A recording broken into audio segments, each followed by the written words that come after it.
ukana turi abana benshi nabyo njya kubijyamo. Ndi umucuruzi nkora ibikorwa bitandukanye bijyanye n'ubucuruzi mu magambo make.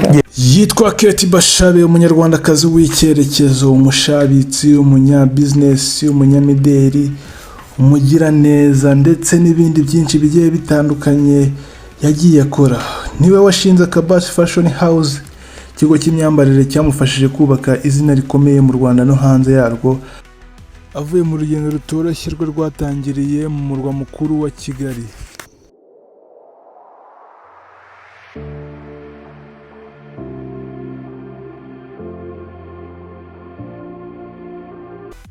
Amazina ye kuri iyo mwita Catherine Bashabe, wamenyekanye nk'umushoramari, umunyamideli, umwisi ndetse no mu bindi bitandukanye, bikorwa by'ubugiraneza byo gufasha abatishoboye, cyane cyane abana bari mu ishuri babuze ibikoresho. Uyu rero ngo ni Catherine Bashabe, ni umukobwa ugaragaza ubuzima buhenze, umukobwa ugaragaza ko afite amafaranga, umukobwa utanga icyerekezo n'icyitegererezo ku bandi, umukobwa wabashije gukabya inzozi ziwe zikagera kure ndetse akazirotora zikabimamo. Kuri ubu ngubu akaba ari kuzuza imyaka 35 y'amavuko. Ngo ni Catherine Bashabe, avuka ku itariki 11 z'ukwezi kwa 9 mu 1990, akavukira mu mujyi wa Kigali. Uyu mukobwa rero mbere yuko yamenyekanye ubwo yitabiraga irushanwa rya Miss MTN, aho yaryitabiriye akiri umunyeshuri ukiri ku ntebe y'ishuri. Mu mwaka wa 2010 nibwo yaje kwitabira iri rushanwa, aza no kugira amahirwe yo kuryegukana aba Miss wa MTN, aho yaje kuba na brand ambassador wa MTN, bituma akora ibikorwa bigiye bitandukanye kuri MTN, bigenda bimuzamurira kariyeri. Nyuma yuko abaye Miss wa MTN, yaje no kugerageza kujya muri Miss Rwanda, aho yitabiriye amajonjo, yageze ku rwego rwo kujya kuba Miss wa Nyarugenge, ariko kubera ikibazo cyaje kubaho gituma ava muri Miss Rwanda, aho yavuze yuko yaragiye kureba se wari umaze igihe kinini arwariye hanze y'u Rwanda. Tangiye ngeze Nyarugenge, tugiye kujya kuri finals, ngiye ibyago banyagira accident, mita njya muri Kenya, hano yagize like terrible accident, tujya kumureba, so sinashaka kujya muri finals. Cyana navuze ni maybe it's not my thing, ngire muri business, mbi mu business woman ndi mbireke. Bikaba ngombwa yuko ava muri Miss Rwanda, aho kugira ngo akomeze agarukira kuri Miss Nyarugenge, abavuye muri Miss Rwanda utyo. Uyu mukobwa rero ngo ni Kate Bashabe, yakuze afite inzozi ndende. Akiri umwana yumvaga ikintu kimubangamiye iwabo ari uko bamubuzaga kureba televiziyo, akaba yareba filime sayirangize, akura afite inzozi zo kuzagura televiziyo yiwe. Njyewe ndi umwana, inzozi ya mbere nari mfite niyo kuzigurira televiziyo. Shawe nube ngareba filime babeshya abantu ariko nyuma siko byaje gukomeza. Yaje kumenya yuko ari iby'ubwana, akura afite inzozi zo kuzaba umunyabusiness woman, umukobwa wikorera, umukobwa w'icyerekezo wakigeza kure. Uyu ngo ni Kate Bashabe, atangira afasha abana mu bijyanye n'ubuzima bw'ishuri, abahereza amakayi yo kujyana ku ishuri. Avuga yuko igitekerezo cyiwe cya mbere yagikuye ku mukobwa wamusabye 30,000 byo kugira ngo agure ibikoresho by'ishuri. Atangiza icyo gitekerezo avuga yuko cyamubyarira umusaruro, akaba yafasha n'abandi benshi bameze nka we, bityo akuraho icyo gitekerezo cyo kugenda afasha abanyeshuri cyane.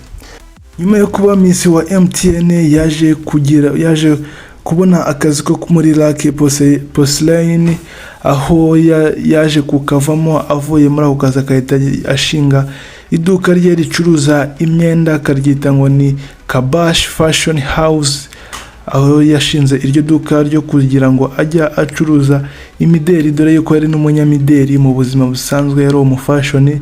Aza rero kubushinga iryo duka avuga yuko ryamworohereza muri fashion yiwe. Uyu ngo ni Kate Bashabe rero mu mwaka wa 2016, nyuma yo kubona yuko imyenda yaratangiye gucuruza, yaramaze imyaka irenga 2 acuruza, imaze kuba mpuzamahanga mu Rwanda ndetse no hanze y'u Rwanda batangiye kuyikunda.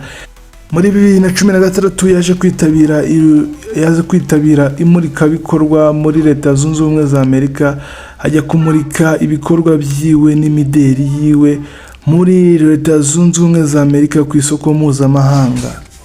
Uyu Kate Bashabe ntiyagarukiye mu bucuruzi gusa, yagize nyuma muri 2018 yaje gushinga umushinga awita ngo ni Kabash Care, aho wari umushinga wita ku bana batiga, ku bana b'abanyeshuri batabasha kubona ibyo bikoresho, aho buri mwaka yafashaga abana barenga 500 abahereza ibikoresho by'ishuri, imyambaro ndetse akanabafasha no kwishyura minerivare.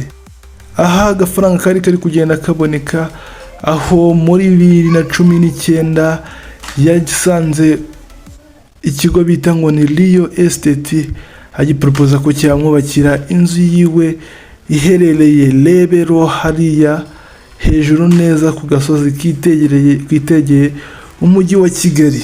Kate Bashabe rero n'inzu yubatse ihagaze amafaranga arenga miliyoni 200 z'amafaranga y'u Rwanda. Kuri ubu ngubu rero uyu munyamideli, umushoramari, umushabitsikazi Kate Bashabe akaba ari kubarirwa hagati ya miliyoni y'idolari ndetse na miliyoni 5 z'idolari. Ahangaho yashyize mu manyarwanda n'amafaranga arenga miliyari hagati ya miliyari 1.1 n'imiliyoni 400 ndetse na miliyari 7 z'amafaranga y'u Rwanda. Ubundi Kate Bashabe mu buzima busanzwe akunda imbwa, kuko n'abantu benshi bagiye bavuga yuko ari mu rukundo n'imbwa, ariko mu buzima busanzwe muri kamere yiwe azwiho mu bintu byo gukunda imbwa cyane, dore yuko mu rugo iwe haba hari n'imbwa nyinshi zihororerwa.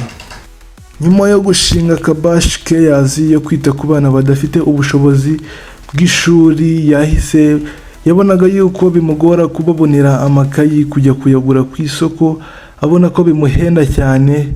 Nibwo rero yahise atangira umushinga wo kubaha amakayi, akora umushinga wo kwikorera amakayi awita Rahula. Impamvu rero nagize yego nkora n'ibindi bintu bitandukanye, ariko impamvu natekereje kuba nakora brand yanjye ibikoresho by'ishuri n'undi n'ibintu nari nsanzwe nkora mfasha abana batishoboye mu ishuri kubashakira ibikoresho by'ishuri, aho nkasanga harimo challenges nyinshi kangora, ugasanga hari n'igihe ubonye ibintu bidafite quality nziza, umwana akakijyana ku ishuri nyuma ya aho kuri ubu ngubu aho yaganiraga n'igihe yabatangarije yuko umushinga we wagiye kuwumurika muri Expo.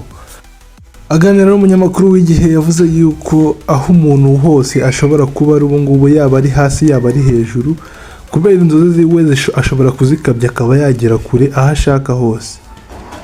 Cyambere ni ugukora cyane, pana kuryama. Ndi Patrick, ibuka kandi subscribe, like ndetse na comment hano kuri Panza Daily.